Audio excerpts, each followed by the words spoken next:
என்ன கத்திட்டு இப்படி ഇതിനകത്തോടെ മുന്തിരിട്ടാ മതി.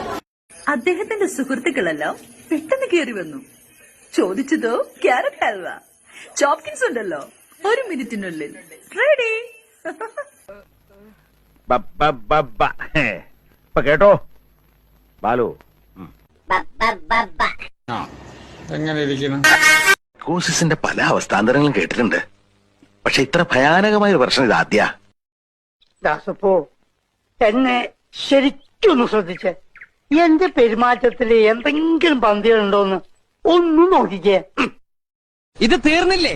ഞാനിത് തിന്നല്ല. അതിലിത്തിരി ജീരകത്തിന്റെ കുറവുണ്ട് കേട്ടോ, കുറച്ചുകൂടി പഠിച്ചിട്ടുള്ളൂ. പോഞ്ഞിക്കരെ ഇതിൽ മസാല പിടിച്ചിട്ടില്ലല്ലോ. ഞാൻ മസിൽ പിടിച്ചിട്ട് തന്നെയാണ് നടക്കണത്. മസിൽ പിടിക്കുന്ന കാര്യമല്ല, മസാല.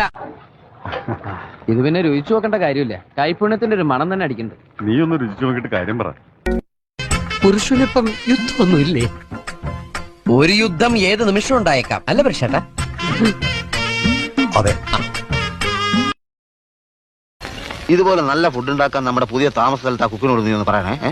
മൂക്ക് മുട്ട തിന്ന് കിടന്നുറങ്ങാൻ വന്നവരല്ല നമ്മൾ. ദാസ, നമ്മള് സൗകര്യം കിട്ടുമ്പോ തിന്നില്ലെങ്കിൽ ഒടുവിൽ ഡയബറ്റീസ് വരുമ്പോ ഖേദിക്കും. ഇങ്ങനെ കഴിച്ചാൽ അതിന് മുമ്പ് തന്നെ ഖേദിക്കാം. സാർ